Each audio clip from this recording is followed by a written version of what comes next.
Fenomena urban loneliness itu sebenarnya bukan istilah yang sudah ataupun benar-benar kekinian, tapi ternyata kalau merujuk ke beberapa literatur itu sudah terjadi dari beberapa tahun sebelumnya gitu.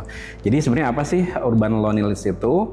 Urban loneliness itu sendiri adalah situasi di mana seseorang merasa sepi, kesepian, terisolasi, ataupun benar-benar merasa hampa walaupun berada di lingkungan yang ramai, seperti di ibu kota. Urban loneliness ini tidak berkaitan dengan fisik gitu. Kalau fisik kan kita berada di lingkungan yang sepi karena memang nggak ada orang sama sekali. Tapi lebih ke arah tidak adanya koneksi emosional yang bermakna dengan orang-orang di sekitar ataupun dengan orang lain. Seperti itu. Oke, berarti kesepian ya Kak, secara garis besarnya. Lalu menurut Kakak, bagaimana nih fenomena ini bisa dikatakan berbeda dari fenomena kesepian yang pada umumnya? Lalu seberapa relevan isu ini dengan kondisi pekerja, khususnya pekerja urban di Indonesia, khususnya mungkin di kota-kota besar, salah satunya di Jakarta? Yang menjadi pembeda utama antara kesepian pada umumnya dengan urban loneliness adalah kalau yang biasanya terjadi karena beberapa faktor seperti mungkin kesehatan mental, adanya indikasi depresi, atau karena memang situasinya tidak ada orang di sekitar gitu. Tidak ada kaitannya dengan beberapa hal yang berhubungan dengan kesepian di tempat yang umum. Kemudian yang kedua, urban loneliness ini lebih ke arah isu koneksi yang bermakna dengan orang lain gitu. Jadi terlepas dari fisik ataupun banyaknya orang yang ada di sekitar, urban loneliness ini lebih menyasar ke arah tidak adanya koneksi yang meaningful, tidak ada hal yang bisa membuat kita terkoneksi secara mendalam dengan orang lain. Itu perbedaan utamanya. Kenapa hal ini sangat relevan dengan para pekerja yang ada di Jakarta gitu? Karena satu, ada beberapa pekerja yang mungkin datang dari luar Jakarta, belum memiliki kemampuan untuk beradaptasi dengan baik. Jadinya seakan tidak ada orang yang menemani sama sekali. Padahal di situ kan jelas banget banyak orang, banyak coworker juga ada di situ. Kemudian sebenarnya hal ini tidak terjadi bukan kepada para pekerja, tapi juga para students. Mungkin contohnya di BINUS sendiri. Students dari BINUS bukan hanya dari Jakarta aja kan ya, dari daerah sekitar, bahkan ada yang dari luar Pulau Jawa.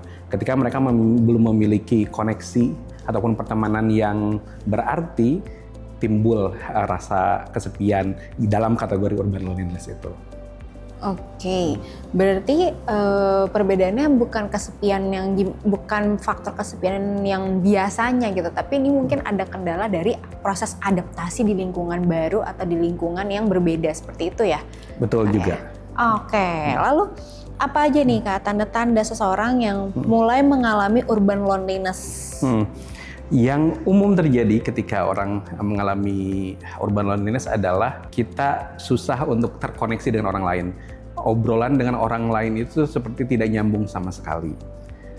Terkadang kalau misalkan memang kita merasa tidak nyaman, kita biasanya ngobrol dengan orang lain. Tapi ketika fenomena itu terjadi, kita susah untuk terbuka dengan orang lain. Gitu. Yang kedua adalah tingkat stres yang muncul itu datang secara alami, padahal tidak ada, misalkan tidak ada tekanan dari pihak luar, tidak ada tekanan dari lingkungan pekerjaan, tapi karena memang sudah mengalami kesepian, biasanya rasa stres itu muncul yang pada akhirnya bisa mengakibatkan burnout dan lain sebagainya. Oke, kalau misalnya tanda-tandanya adalah susahnya beradaptasi, apa sih Kak berarti faktornya? Apakah mungkin faktor dari pribadinya itu sendiri yang susah untuk bersosialisasi, atau mungkin tadi sempat Kakak sebutkan bahwa perbedaan atau adaptasi dari lingkungan baru ya, mungkin misalnya bilang anak rantau ya dari kota A ke kota B, lalu atau mungkin itu pribadi yang introvert, mungkin bisa jadi, pasti banyak faktornya, tapi mungkin boleh dijelaskan Kak? Exactly, benar banget Kak. Jadi faktor-faktor yang menyebabkan timbulnya fenomena urban loneliness ini bukan hanya dari masalah eksternal, tapi dari internal mereka sendiri. Orang yang memiliki kepribadian yang cenderung introvert memiliki ataupun pastinya mengalami kesusahan untuk bisa berkoneksi ataupun terbuka dengan orang lain. Jadi mereka membutuhkan waktu yang lebih lama untuk bisa ngobrol, untuk bisa terbuka, untuk bisa hahihi bareng gitu. Itu dari sisi kepribadian. Yang kedua adalah dari sisi lingkungan kerjanya itu sendiri. Ada kantor yang benar-benar kompetitif, ada yang toksik sehingga mereka tidak nyaman untuk ngobrol dengan orang lain. Karena kalau misalkan kita sedikit terbuka ke orang lain, mungkin dijadikan bahan gosip ataupun bahkan dijatuhkan. Kemudian bisa dari mobilitas yang tinggi. Jadi terutama di Jakarta, mobilitas itu sangat padat dan sangat tinggi. Jadi ketika kita berusaha untuk membangun koneksi yang stabil, hal itu terganggu kembali. Kemudian dilihat dari lingkungan di mana dia tinggal.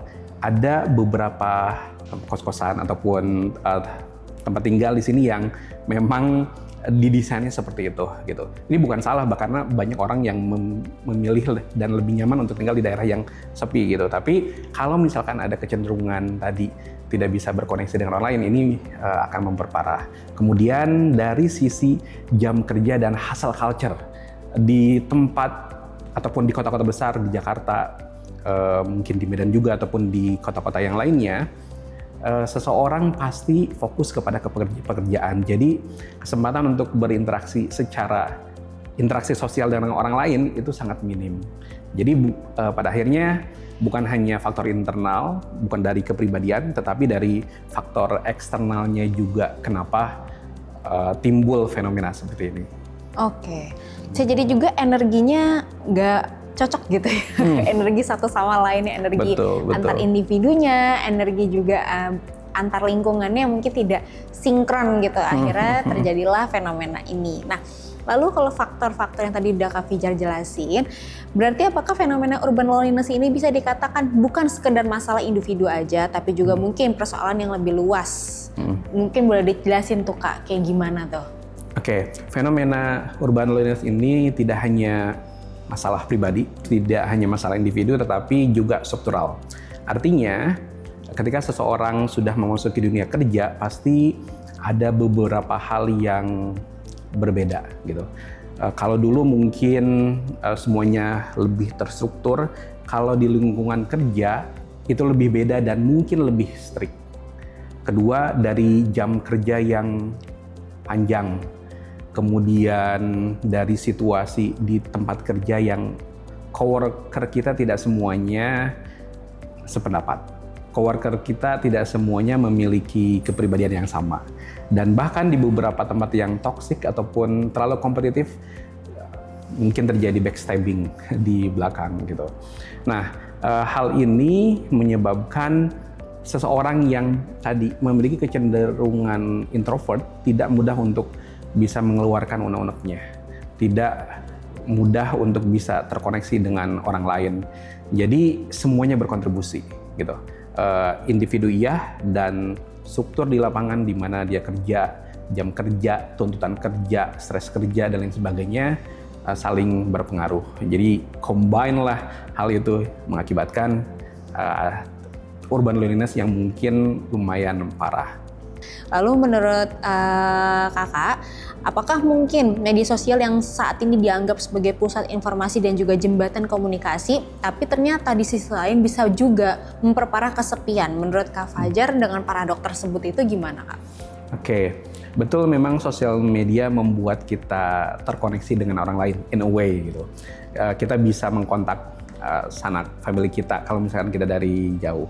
Tetapi sosial media juga memiliki sisi yang lain. Yang pertama, kadang kita kalau misalkan scrolling sosial media, timbul perasaan untuk membandingkan diri kita dengan orang lain. Aduh, orang lain kayaknya hidupnya enak banget gitu. Dan kok saya masih gini-gini aja. Itu satu. Kedua, sosial media memang membuat kita merasa terkoneksi dengan orang lain, tetapi terkadang itu hanyalah ilusi gitu. Misalkan kita deket dengan orang lain, tapi hanya terbatas dari like, komen, ataupun DM. Dan hal tersebut itu sangat superficial. Jadinya, walaupun memang sosial media ini membuat kita koneksi, tapi emosi yang terjalin itu tidak membuat kita lebih memiliki hubungan yang real dengan orang lain gitu. Nah, ketika betul memang kita koneksi ada, tetapi dari sisi kedalaman ataupun dari sisi betapa intens kita berhubungan dengan orang lain, terkoneksi kita dengan orang lain, tetap aja ada hal yang membuat kita tetap sendiri karena tidak ada koneksi yang mendalam di situ. Itu yang disebut social media paradox digital kalau salah. Lalu kalau misalnya fenomena urban loneliness ini masih terus dirasakan oleh individu tersebut, apa sih Kak dampak jangka panjangnya gitu? Oke, kalau misalkan dibiarkan begitu saja, tidak diadres sama sekali, seseorang yang mengalami kesepian, bukan urban loneliness pun pastinya akan berdampak kepada kecenderungan depresi. Bahkan ada yang mungkin jatuh pada gangguan kecemasan gitu. Yang kedua, seseorang yang terdisconnect dari orang lain biasanya memiliki self-esteem yang rendah. Tidak memiliki rasa kepercayaan diri untuk bisa membangun dirinya, membangun karir, membangun koneksi dengan orang lain. Kemudian tingkat burnout ataupun fatigue, rasa lelah yang benar-benar lelah itu bisa jadi muncul karena walaupun tidak lelah secara fisik tapi lelah secara emosi. Emotional exhaustion-nya ini nyata. Kemudian ketika seseorang mengalami depresi ataupun kecemasan dan burnout, bahkan stres yang tidak diadres pun pastinya berpengaruh kepada produktivitas kerja. Ketika seseorang tidak lagi nyaman untuk melakukan pekerjaan, pastinya berpengaruh kepada kualitas pekerjaan itu sendiri. Yang tadinya A grade-nya, tapi tiba-tiba karena capek, malas, tidak ada interest, hal tersebut mengakibatkan mungkin dia jatuh ke C bahkan ataupun D. Jadinya saling berpengaruh. Oke, lalu apa nih langkah yang dapat dilakukan seorang ketika mulai merasa kesepian di tengah kesibukannya sehari-hari? Apalagi mungkin kan kalau orang merasa kesepian itu kan takut gitu dengan stereotipnya gitu. Kalau misalkan kesepian itu adalah merupakan kegagalan pribadi. Menurut Kakak gimana? Oke, jadi yang pertama adalah kita perlu tahu bahwa kita ini tidak hidup sendiri. Kita perlu terkoneksi dengan orang lain. Kita makhluk sosial yang mau gimana pun pasti harus ada hubungan yang terjalin gitu. Kita bisa berusaha dengan exercising empati kita untuk bisa memahami apa yang dialami orang lain. Tetapi untuk semuanya bisa dimulai dengan menjalin koneksi satu ataupun dua yang dalam, yang bermakna, meaningful, tidak artifisial. Kedua, kita pun bisa mencoba untuk bukan appointment, buat janji temu dengan orang lain secara offline gitu, tidak melalui sosial media. Kemudian yang ketiga, kita mungkin bisa memulai untuk sosial media detoxification gitu dari sekarang, biar kita tidak selalu membandingkan dengan orang lain. Jadi ketika kita ngobrol dengan orang lain, ketika kita ngobrol dengan keluarga, benar-benar terjalin emosinya. Ketika kita timbul emosi, ketika kita terjalin lebih mendalam hubungan kita dengan orang lain, biasanya timbullah empati itu. Jadi stigma yang biasanya muncul itu bisa direduce karena kita sudah terpapar dan kita sudah memahami apa itu situasinya, apa yang terjadi kepada diri kita, apa yang terjadi dengan orang lain.